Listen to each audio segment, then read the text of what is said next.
할렐루야. 오늘도 이 예배 가운데 나오신 성도님들 주님의 이름으로 축복합니다. 오늘 내리는 비와 같이 오늘 은혜도 우리 심령 가운데 담비와 같이 충만하게 내려지기를 소망합니다. 이 시간에 우리가 함께 주님의 은혜를 고백하며 찬양하며 나아가십시다. 오늘의 주제는 은혜입니다. 우리 하나님의 은혜 가운데 그 은혜를 고백하며 나아가십시다. 내 평생 사는 동안 주 찬양하리. 여호와 하나님 내 주를 찬양하리. 주님을 묵상함이 즐겁도다. 내 영혼 주 안에서 참 기쁘리. 내 영혼아 주님을 송축하라. 내 영혼아 주님을 찬양하라. 내 영혼아 주님을 송축하라. 내 영혼아 주님. 우리 다시 한번 고백하며 나아갈까요? 내 평생 사는 동안 주 찬양하리. 여호와 내 주를 찬양하리. 주님을 묵상함이 즐겁도다. 내 영혼 주 안에서 참 기쁘리. 내 영혼아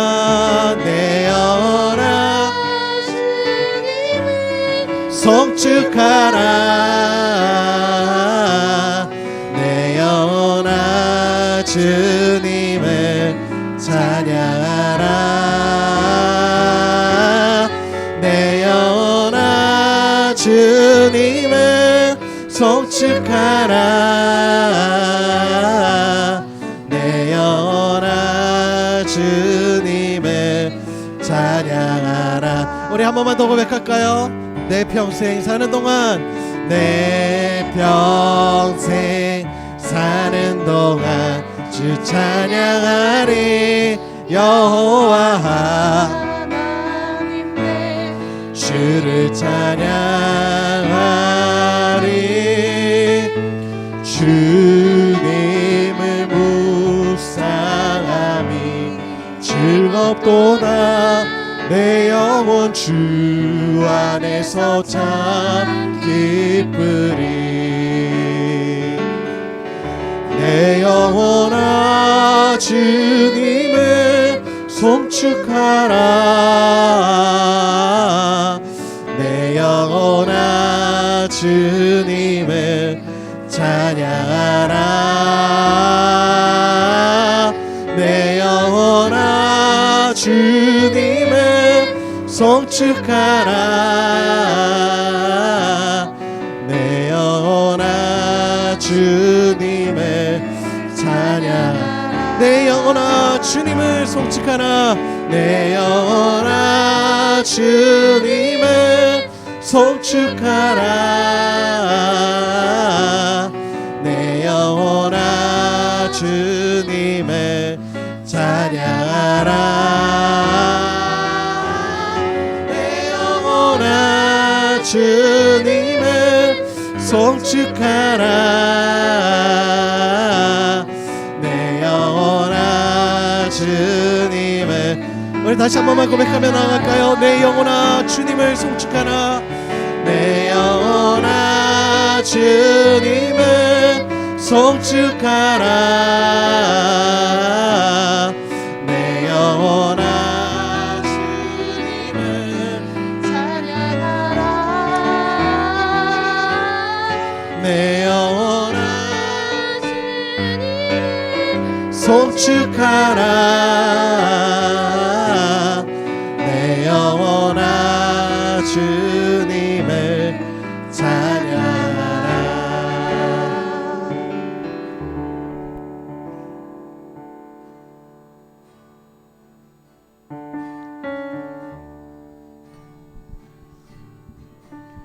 오직 주의 은혜로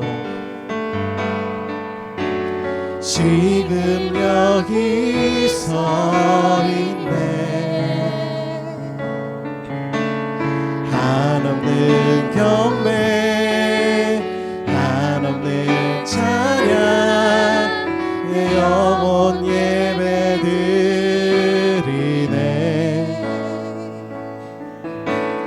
나를 위해 이 땅에 오신 주의 그 은혜 십자가 고통 이기신 주님 그 은혜 어찌 잊으리. 주네 날 채우시네. 주네 보게 하시네. 살아가는 동안 은혜로만 살린 십자가 은혜. 우리 다시 한 번만 고백할까요? 오직 주의 은혜로 오직 주의 은혜로 지금 여기 서 있네. 한없는 경배 한없는 찬양 내 영혼 예배드리네.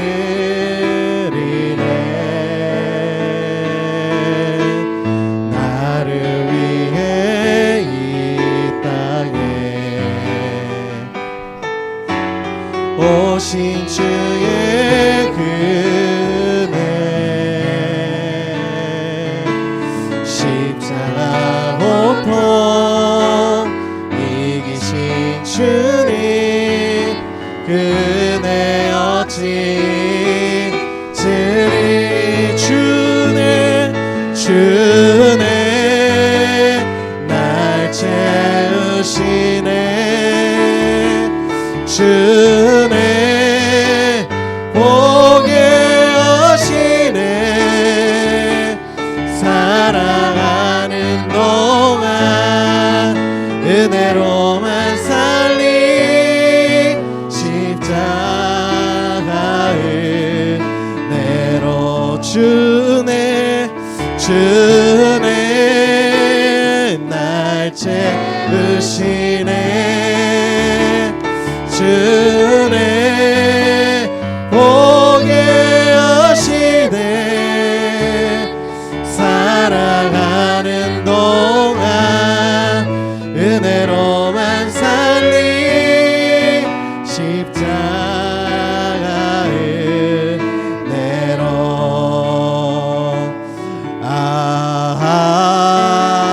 하나님의 은혜로 있을 데 없는 자 왜 구속하여 주는지 난 알 수 없도다. 아멘. 내가 믿고 또 의지함은 내 모든 영병 잘 아는 주님 늘 돌보 와주실 것을 나는 확실히 아네. 왜 내게 굳센 믿음과 또 복음 주셔서 내 마음이 항상 편한지 난 알 수 없도. 내가 믿고 또 의지하는 것은 또 의지하는 내 모든 영병 잘 아는 주님 늘 돌보 와주실 것을 나는 확실히 아네. 왜 내게 성령 주셔서 내 마음을 감동해 주 예수 믿게 하는지 날 알 수 없도다. 내가 믿고 또 의지하는 내 모든 영병 잘 아는 주님 늘 돌보아 주실 것을 나는 확실히 아네. 주 언제 강림하실지 꼭 밤에 옴낮에 또 주님 만날 그곳도 난 알 수 없도. 내가 믿고 또 의지하는 것은 내가 믿고 또 의지하는 내 모든 영병 잘 아는 주님 늘 돌보 와주실 것을 나는 확실히 내가 믿고 또 의지함은 내가 믿고 또 의지함은 내 모든 형편 잘 아는 주님 늘 돌보 와주실 것을 나는 확실히. 우리 내가 믿고 또 의지함은 내가 믿고 또 의지함은 내 모든 영병 잘 아는 주님 늘 돌보 와주실 것을 나는 확실히 아네. 여러분 하나님의 은혜가 충만하십니까? 우리 시간에 함께 기도하며 좀 나아갔으면 좋겠습니다. 하나님, 우리가 오늘 은혜로 살았습니다. 주님의 은혜로 우리가 여기에 있습니다. 우리 주여 한번 외치고 주님의 은혜를 간구하며 우리 함께 기도하며 나아갔으면 좋겠습니다. 기도하겠습니다. 주님 아버지 하나님, 그렇습니다. 이 시간에 하나님께서 오늘 이 자리에 우리를 부르신 줄 믿습니다. 아버지 하나님, 오늘 이 시간 주님의 은혜를 갈망합니다. 하나님, 우리의 목마른 심령 위에 하나님 주님의 은혜를 하나님 아낌없이 우리에게 부어주시옵소서.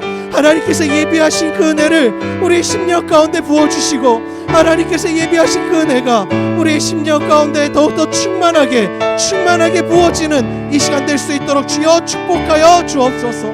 아버지 하나님, 주님의 은혜에 목마릅니다. 우리의 은혜에 목마릅니다. 주여 오늘 하나님 우리의 심령 위에 하나님 주님의 은혜가 하나도 하나님 남김없이 하나님 모두 다 누리며 돌아갈 수 있는 우리 모든 교우들 될 수 있도록 주여 축복하여 주옵소서. 주님,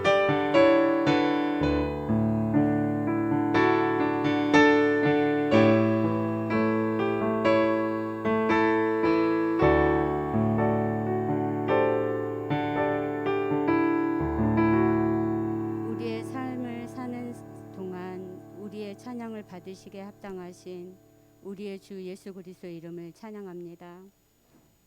주님, 모든 세상 생활이 삶이 여러 가지 누수의 상황으로 봐서도 불안정하지만 그러한 가운데서 더욱더 주님을 의지하고 주의 이름을 찾는 저희 성도들이 되게 하시니 감사합니다. 주님, 주변을 돌아보고 그들에게 그리스도의 사랑을 전해야 함에도 불구하고 우리의 살기에 급급하여서 내 삶에만 주력하고 천국의 소망을 잃어버린 채 그렇게 살아왔던 저희들임을 고백하오니 이제는 그런 연약하고 이기주의적인 그러한 믿음을 내려놓고 살아계신 주님을 의지하며 나아갈 수 있는 그런 믿음을 붙잡고 살아가는 저희 성도들이 될 수 있도록 인도하여 주시옵소서. 아버지 하나님, 이제 그 러시아의 전쟁, 푸틴의 그런 아버지 하나님 전쟁으로 인하여서 모든 세계가 불안정하지만 주님, 우리들은 소망이 있습니다. 주님께서 선한 길로 인도하여 주셔서 하루속히 이 전쟁이 종식되게 하여 주시고, 주님, 더 이상 영혼들이 죽어가는 그런 아버지 하나님 아픈 일이 빨리 종식되기를 주님 간절히 기도합니다.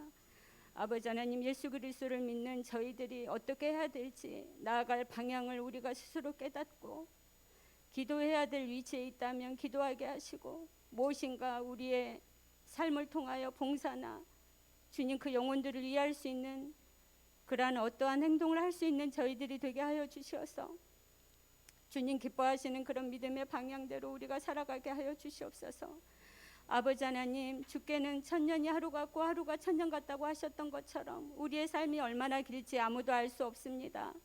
이런 짧은 시간 아버지 하나님, 우리의 인생을 자꾸자꾸 돌아보게 하여 주셔서 주님 앞에 서 있을 때 우리가 주님 앞에 기꺼이 기쁜 마음으로 주님이 예비하신 그 상급을 감사함으로 받을 수 있는 저희들이 될 수 있도록 인도하여 주시옵소서. 아버지 하나님, 지금 오늘의 말씀 은혜의 선순환이라는 말씀으로 우리 목사님이 단위에 서십니다. 주님, 그 입술에 아버지 하나님, 그 입술에 강한 힘을 더하여 주셔서 그 입술의 말씀을 통하여 우리가 아버지 하나님 삶 속에서 100% 적용할 수 있는 믿음의 삶을 살아가게 하여 주시고, 아버지 하나님, 우리 목사님과 가정 아버지 하나님께서 귀하게 쓰시기 위하여 세우셨사오니 아버지 하나님, 더욱더 주님을 의지하는 이 가정, 주의 사역을 온전히 올인할 수 있도록 이 가정을 주님 귀하게 선한 길로 인도하여 주시옵소서. 아버지 하나님, 아픔이 있는 우리 사모님 교통사고의 후유증에 시달리지 않도록 깨끗게 하여 주시고, 두 자녀의 그러한 아버지 하나님 학교 생활에도 지장이 없도록 매 순간 주님께서 붙잡아 주시기를 원합니다. 아버지 하나님, 예배에 처음부터 끝까지 오직 주님께 의탁드립니다. 주님만이 홀로 영광 받아주시고 우리의 삶을 온전히 주님께 드릴 수 있도록 은혜 내려 주시옵소서. 예수님의 이름으로 기도합니다. 아멘.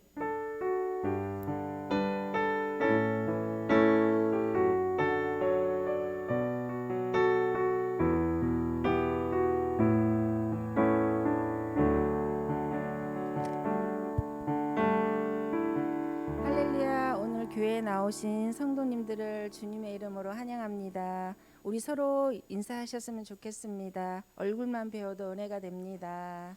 얼굴만 배워도 은혜가 됩니다. 교회 광고 안내를 드리겠습니다. 먼저 교회 소식입니다. 정기 속장 모임이 오늘 속회 모임 후 4층에서 있습니다. 속장님들께서는 참석해 주시기 바랍니다. 목회자 동정입니다. 목사님은 10월 11일부터 14일까지 감리회 본부 목회 계획 세미나에 참석하십니다. 일정을 위해 기도해 주시기 바라며 수요 예배는 정상적으로 진행됩니다.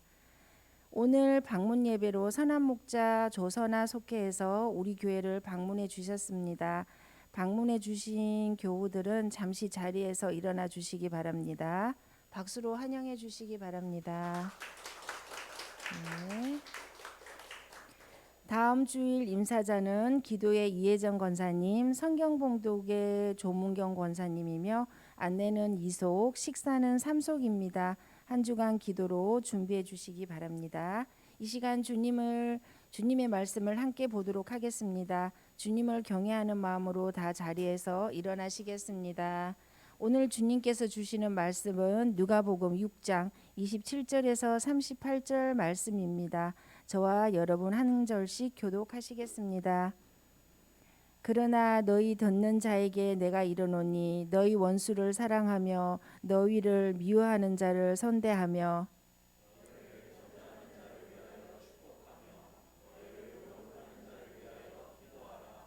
너의 입밤을 치는 자에게 저 뺨으로 돌려대며 내 겉옷을 빼앗는 자에게 속옷도 거절하지 말라.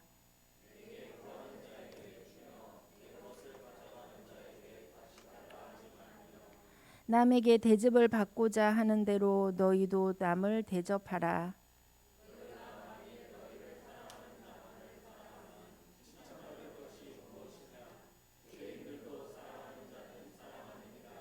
너희가 만일 선대하는 자만을 선대하면 칭찬받을 것이 무엇이냐? 죄인들로 이렇게 하느니라.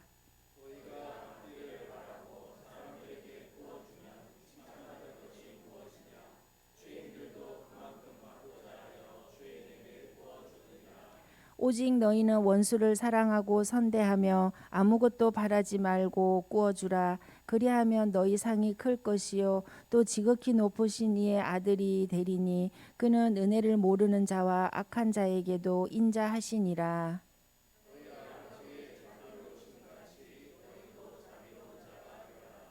비판하지 말라. 그리하면 너희가 비판을 받지 않을 것이요 정죄하지 말라. 그리하면 너희가 정죄를 받지 않을 것이요 용서하라. 그리하면 너희가 용서를 받을 것이요.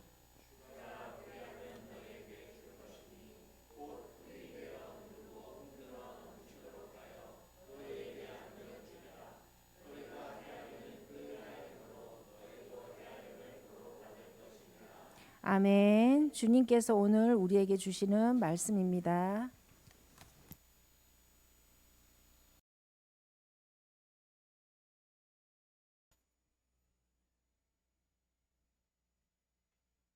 네, 감사합니다. 누가복음 강해의 22번째 시간 은혜의 선순환이라는 제목으로 하나님 말씀 나누겠습니다.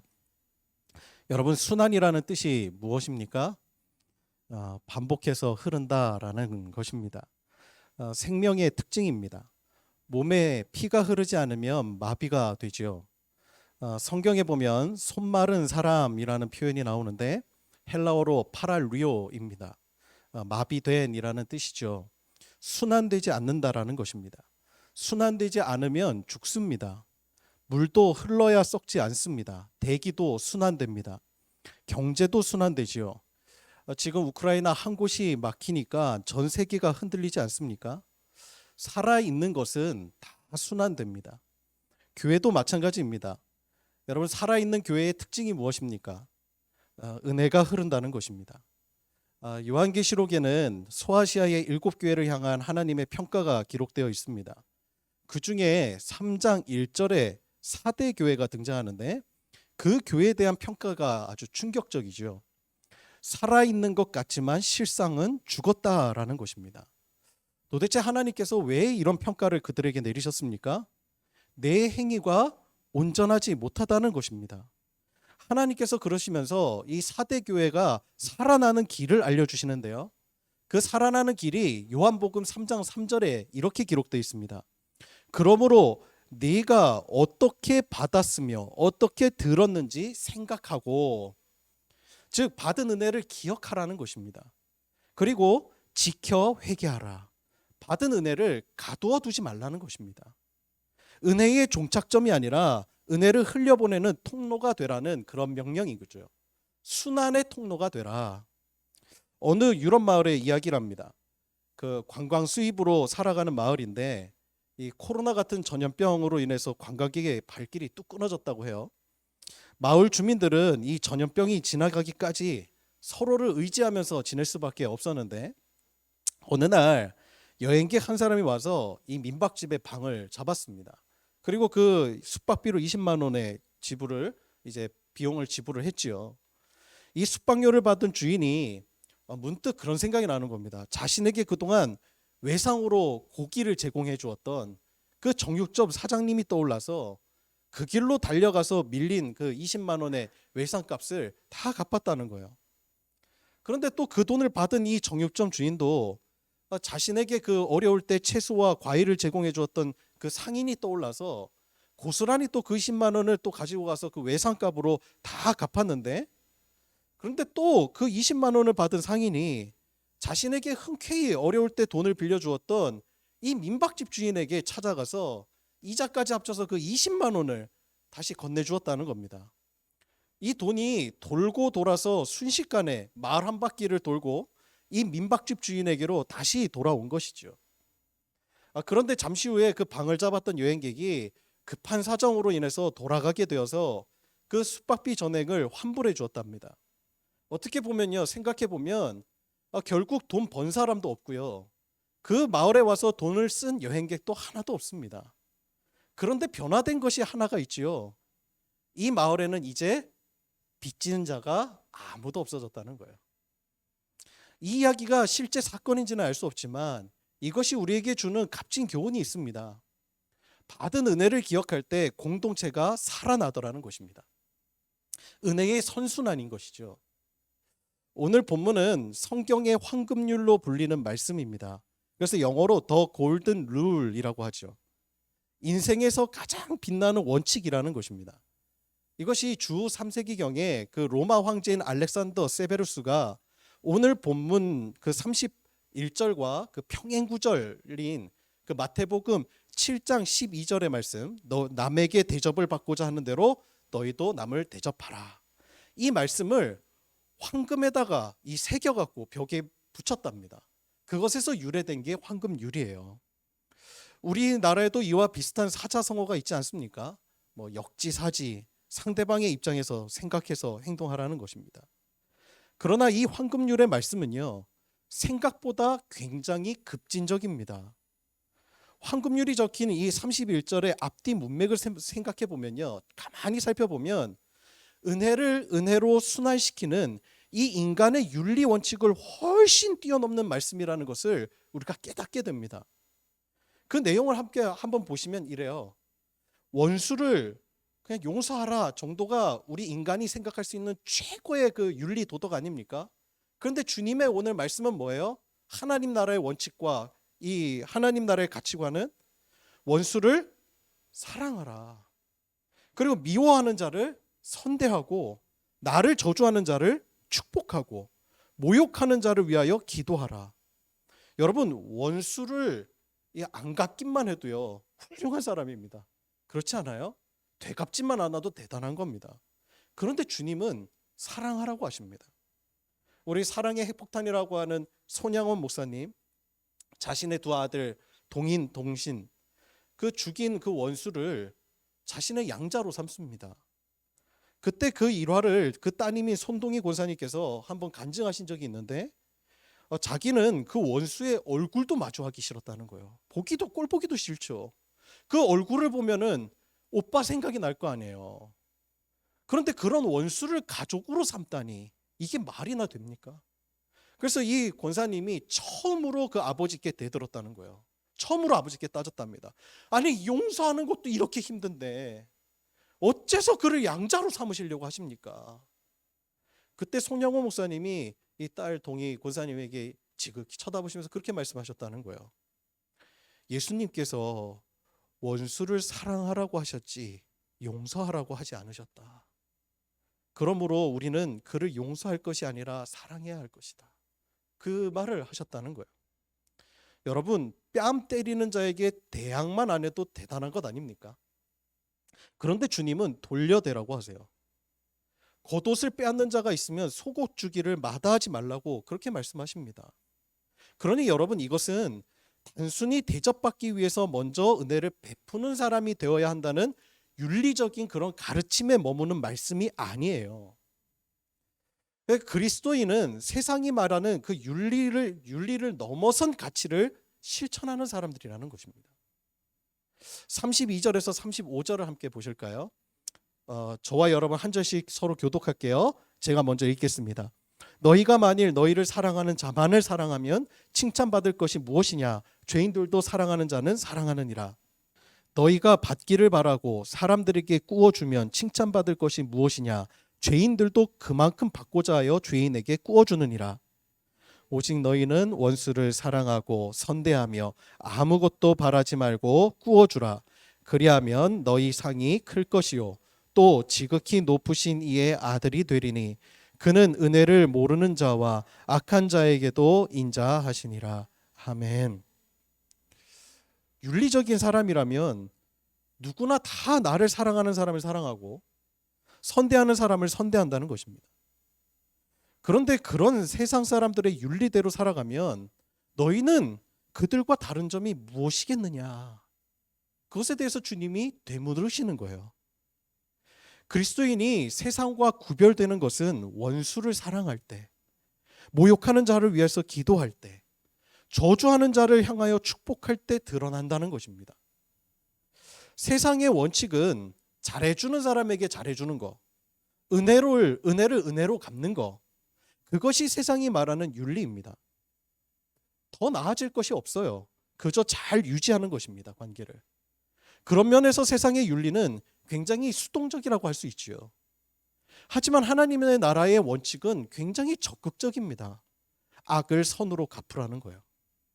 악순환을 차단하는 것에서 멈추지 않습니다.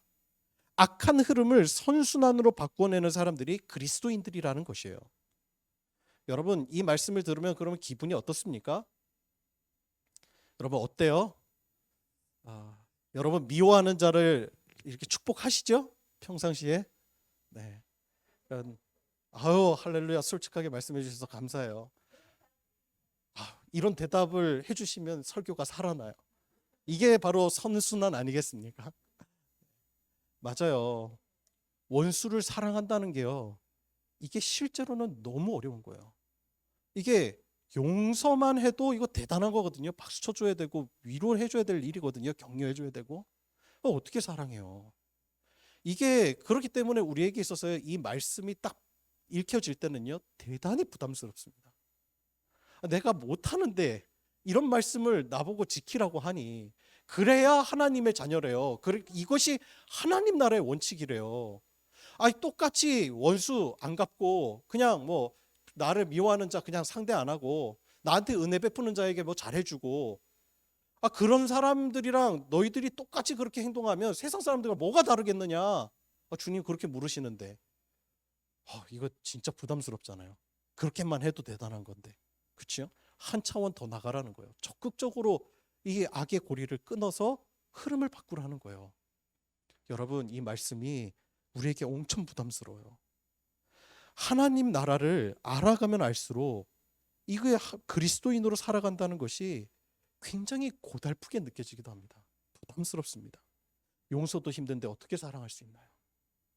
이 말씀이 어쩔 때는 가능하기나 한 걸까? 이런 질문이 문득 들기도 합니다. 자, 그러면 우리가 이제 질문해야 될 게 있는 거예요. 그러면 이건 불가능한 걸까? 우리가 어떻게 이 말씀을 감당해낼 수 있을까? 이게 이제 우리에게 질문인 거죠. 그 길을 주님이 함구하신 게 아니에요. 그 길을 오늘 말씀 속에서 주님이 가르쳐주고 계시더라는 거예요. 자, 우리 36절의 말씀 우리 함께 보도록 할까요? 자, 36절의 말씀 다 같이 한 목소리로 읽겠습니다. 시작. 너희 아버지의 자비로우심 같이 너희도 자비로운 자가 되라. 아멘. 여러분, 이 말씀이 무엇입니까? 하나님을 닮으라는 거예요. 여러분, 출발점이 다릅니다. 출발점이 달라요. 시작점을 나로 잡으니까 어려운 거예요. 여러분, 아무리 넓은 저수지라도 물을 퍼내기만 하면 결국에는 고갈됩니다. 그렇죠? 하지만 아무리 작은 샘이라도요, 수원지는 고갈되지 않습니다. 우리는 은혜의 저수지예요. 하나님의 은혜를 담아내는 저수지입니다. 그러나 우리는 수원지가 아니에요. 우리가 하나님 나라의 원칙으로 살아갈 수 있는 것은요, 우리에게 지금도 은혜를 공급하시는 하나님의 은혜가 있기 때문이에요. 우리가 하나님 나라의 원칙을 지키며 살아갈 수 있는 것은 내 힘으로 할 수 있는 것이 아니라 나에게 오늘도 이와 같은 은혜를 이미 먼저 베풀어 주신 하나님의 은혜가 있었기 때문이에요. 그래서 신앙은요, 내가 뭘 하는 게 아니에요. 바라보는 거예요. 은혜를 공급해 주시는 하나님의 은혜를 보는 거예요. 그때 살아나는 것입니다. 오늘 말씀에 보면요, 주님이 우리에게 말씀하세요. 너를 미워하는 자에게 축복하라는 거예요. 선대하라는 거예요. 원수를 사랑하라는 거예요. 그런데 여러분, 그 원수가 누구였어요? 하나님의 입장에서 보면요, 예수님을 못 박은 사람이 누구예요? 여러분, 여러분의 아들을 십자가에다 처형하고 십자가에다 못 박으면 여러분 어떤 반응을 보일 것 같으세요? 여러분이 눈앞에 보는데 여러분의 자식을 채찍질하고 여러분을 구원하러 왔는데 하나님의 아들을 우리 손으로 못 박았어요. 원수짓을 한 거예요. 하나님과 완전히 동떨어진 죄를 저지른 거예요. 예수님이 왔을 때 사람들이 미워했어요. 선대하지 않았어요. 박해했어요. 예수님의 옷을 벗겼습니다. 찢었습니다. 나눠 가졌습니다. 하나님 입장에서 보면 원수가 우리예요. 그런데 그 원수를 하나님이 사랑하셨어요. 오늘 말씀을 보면요, 이미 하나님이 우리에게 먼저 이루어 놓으신 사건이에요. 하나님이 이렇게 하셨다는 거예요. 하나님이 우리에게 베푸신 그 자비로우심이 놀랍다는 거예요. 여러분, 그 용서를 받은 우리예요. 하나님의 은혜가 인간에게서는 찾을 수 없는 놀라운 흐르고 흐르는 샘물과 같은 생명과 같은 은혜가 오늘도 우리를 향하고 있다는 거예요. 여러분, 그 수원지를 바라보면요, 그러면 나에게 베푼 은혜가 크기에 내가 은혜를 베풀 수 있는 자가 돼요. 여러분, 내 힘으로 할 수 있는 것 아닙니다. 여러분, 율법주의와 참신앙의 차이가 무엇입니까? 시작점이 다르다는 거예요. 시작점이 나냐 하나님이냐, 이 차이예요. 그게 율법주의냐 참신앙이냐를 갈라버리는 일이에요. 내가 하나님 나라를 만들어 보고자 하면요, 그건 철저히 율법주의입니다. 참신앙은요, 은혜로부터 시작되는 거예요. 하나님의 은혜로 인해서 은혜로운 사람이 되어지는 겁니다. 38절을 볼게요. 제가 읽어드릴게요. 주라, 그리하면 너희에게 줄 것이니 곧 후히 되어 누르고 흔들어 넘치도록 하여 너희에게 안겨주리라. 너희가 헤아리는 그 헤아림으로 너희도 헤아림을 도로 받을 것이니라. 아멘.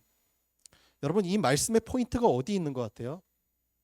저는 어렸을 때 저희 교회 이제 모교회 담임 목사님이 이 말씀 거의 매 설교 때마다 인용하신 것 같아요. 제가 참 존경하는 목사님이거든요. 제발 주라는 거예요. 주라. 그래갖고 목사님이 아주 이것도 만드셨거든요. 후히 되어 누르고 흔들어 넘치도록 너희에게 안겨주리라. 그래서 지금도 어렸을 때인데 기억이 나요. 이게 은근히요, 오해하기 쉬운 말씀이에요. 포인트를. 이 말씀의 포인트는 은혜에 있는 것이지 보상에 있는 게 아니에요. 근데 저는 그동안 이 말씀을요, 보상의 시선을 두었어요.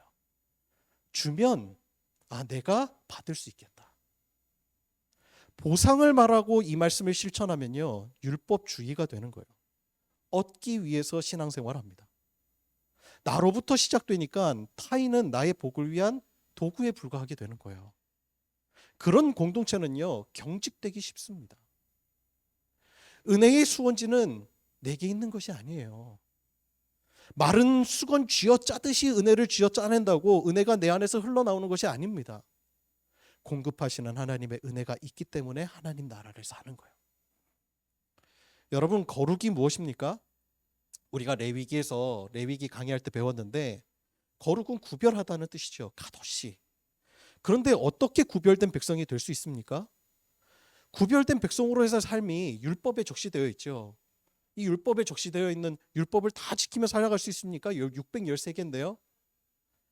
그런데 그 율법은 사실상 생각해 보면 전혀 생소한 게 아니에요. 왜?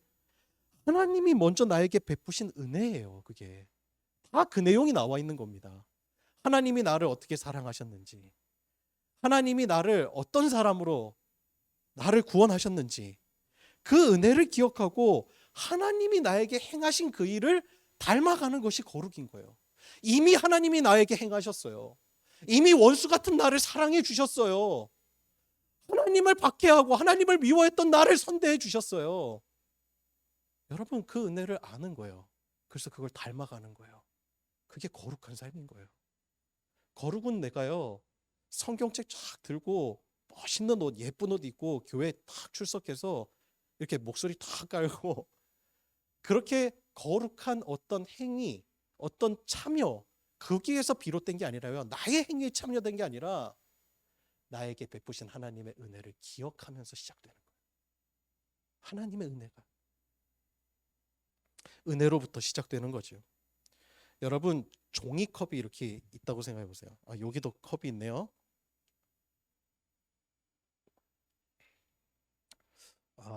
둥글레 차 맞나요? 네, 차 같아요. 어쨌든 둥글레 차 아니면 옥수수 수염차 같은데, 여러분 요 조만한 컵에다가요 옥수수 수염차 티백 딱 집어넣고 먹으니까 옥수수 수염차 맛이 나요. 여기다가 소금 한 숟가락 만약에 집어넣는다고 생각해 보세요. 그럼 어떨까요? 물이 못 마시겠죠. 굉장히 짜겠죠. 맛이 그대로 느껴질 것입니다. 마실 수가 없어요. 갈증이 더 일어납니다. 그런데 여러분 생각해 보세요. 커다란 호수에 소금 한 숟가락 타보세요. 소금만 나겠습니까?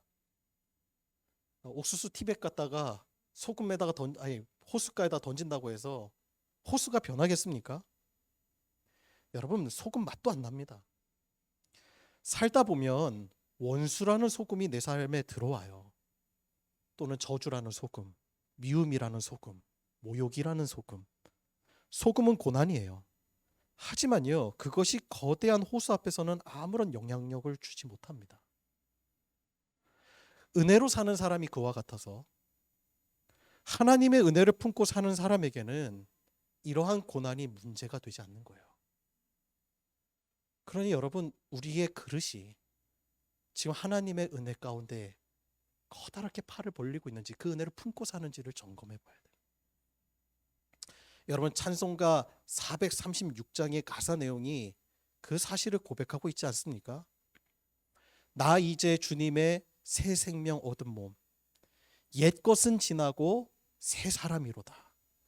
그 생명 내 마음에 강같이 흐르고 그 사랑 내게서 해같이 빛난다. 그랬더니 사람이 어떻게 바뀌어요? 3절에 보니까 산천도 초목도 새 것이 되었고 죄인도 원수도 친구로 변한다.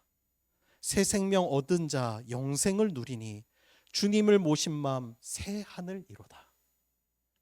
아멘입니까? 여러분, 어제의 산천과 초목이 오늘 갑자기 새 것으로 변한 것입니까? 아닙니다. 내가 변하니 세상이 변한 거예요. 여러분, 은혜 안에 있으면 우리의 눈이 변화되는 거예요. 십계명을 보면 하나님께서는요, 그 어떤 것으로도 하나님의 형상으로 만들지 말라고 말씀하세요. 여러분, 왜 그렇지요? 왜 하나님은 하나님의 형상을 만들지 말라고 명령하신 거죠? 이유는 명확해요. 이미 하나님의 형상이 있기 때문이죠. 그게 바로 우리입니다. 우리 안에 하나님의 숨결이 있어요. 우리를 하나님의 형상으로 지으셨어요. 우리 안에 하나님의 모습이 있어요. 우리가 하나님을 닮은 자들입니다. 그런데 하나님의 형상을 모욕하는 일은 하나님을 욕되게 하는 거예요. 하나님의 형상을 목졸라 그 숨통을 끊는 것은 하나님의 숨결을 끊는 것과 똑같아요. 하나님에 대한 도전인 거죠. 하나님의 형상이라는 세계관이 가진 세상은 하나님의 형상을 잃어버린 세상은 인간을 도구화합니다. 마치 개인의 사유물처럼, 기계처럼 대하죠. 그래서 딸처럼 어린 여성을 성적 대상으로 바라보고 누군가의 아버지요 할아버지인 택시기사를 하대하고 폭행하는 일들이 벌어지는 거예요. 작은 이익 앞에 그 속에 담긴 생명을 보지 못하는 겁니다. 이것이 철저히 병든 자아가 가진 시선인 거예요. 지난주 읽은 어느 칼럼에 이런 말이 있었어요. 이 세상에는 다양한 자원이 있는데 이러한 자원에도 등급이 있답니다. 그래서 2등급 자원은 사용되면 소모되는 자원이고 1등급 자원은 사용하면 할수록 향상되고 생산되는 자원을 뜻한대요. 자, 그러면 우리가 좋아하는 돈은 몇 등급일까요? 2등급 자원이죠. 순환되지가 않습니다. 소비만 될 뿐이에요. 하지만 사용하면 할수록 풍성해지는 자원이 있습니다. 그것을 지혜, 지식, 기술이라고 말하더라고요. 그래서 이것은 순한 자원이라고 이야기를 해요. 그런데 은혜가 그렇습니다. 사랑이 그렇습니다. 믿음이 그렇습니다. 사용하면 할수록 풍성해지는 거예요. 사랑이 있는 곳에 사랑이 더해집니다. 원수를 사랑해 본 사람은 또 사랑할 수 있어요. 그 누구든 사랑할 수 있습니다. 2주 전에 전교인 가을 나들이 이렇게 가는데 승합차에서 우리 윤군매 집사님이 그런 고백하시더라고요. 위례 신도시 이렇게 지날 때쯤인데, 목사님 지금 저기 아파트가 지어진 저 곳 1,500평 땅 제 거였어요, 그러시더라고요.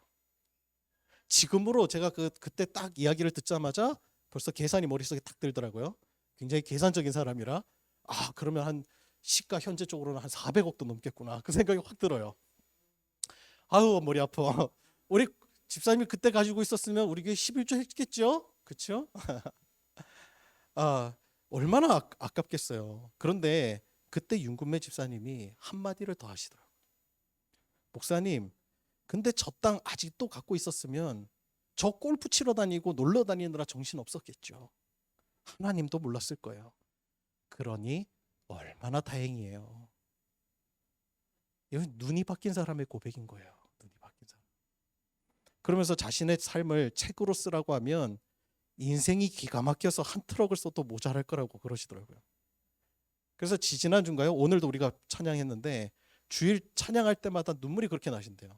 특히 오늘 찬양한 하나님의 은혜로 있을 데 없는 자, 그 찬양하는데 일어나셔서 휴지 찾으러 다니시더라고요. 여러분, 우리는 무언가가 충족되어지면 그것을 복이라고 생각해요. 하나님 안에 있는 것이 진짜 복이에요. 은혜예요. 제가 이스라엘 예전에 성지순례 갔을 때 그 목자들의 교회를 방문한 적이 있거든요. 목자들의 교회라고 하면 어느 곳에 멋진 어떤 들판에 이렇게 지어진 그런 건물이 아니고요. 광야에 동굴 하나입니다. 광야예요. 아무것도 없어요. 주변에 건물도 없습니다. 한참을 걸어야 어느 마을에 도달할 수 있는 거리예요. 그 황량한 광야에 바위 동굴 하나를 파서 그 동굴 안에 나무 의자 하나 이렇게 소박하게 놓은 것입니다. 그게 전부입니다. 그곳에는 악기도 없어요. 화려한 조명도 없어요. 그리고 멋진 악기도 없어요. 그곳에는 그저 의자와 십자가 하나가 그 앞에 딱 서 있습니다. 그 목자들의 교회에 딱 들어가서 그곳에서 이 찬양을 불렀어요. 하나님의 은혜로 있을 데 없는 자. 근데 그 동굴이 울리기 시작하는 거예요. 내가 믿고 또 의지함은 내 모든 형편 잘 아는 주님. 그냥 아시는 것도 아니고 잘 아신대요. 늘 돌보아 주실 것을 나는 확실히 아네. 아무것도 없었던 그 들판에서 엄청난 은혜가 밀려.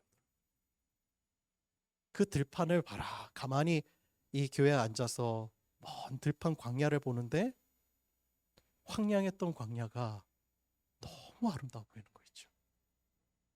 그때 다윗이 바라보았던 들판이 그렇겠구나. 아무것도 없었는데 그곳에 하나님이 계시니 전부가 되었던 거예요.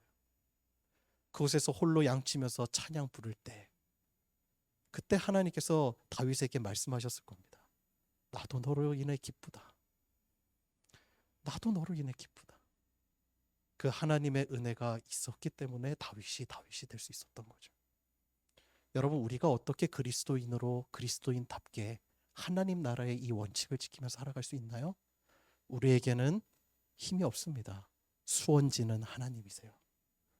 하나님 바라보고 그 은혜를 쫓으며 하나님 안에 거할 때, 그 은혜를 바라볼 때 하나님께서 우리 안에 놀라운 은혜를 주시리라 믿습니다. 여러분, 하나님을 알면 사람을 보는 눈이 가장 먼저 바뀌어요. 눈이 바뀌면 가정이 바뀝니다. 교회가 바뀌어요. 사회가 바뀌어요. 은혜의 선순환이 일어납니다. 하나님 나라는 은혜로 사는 거예요.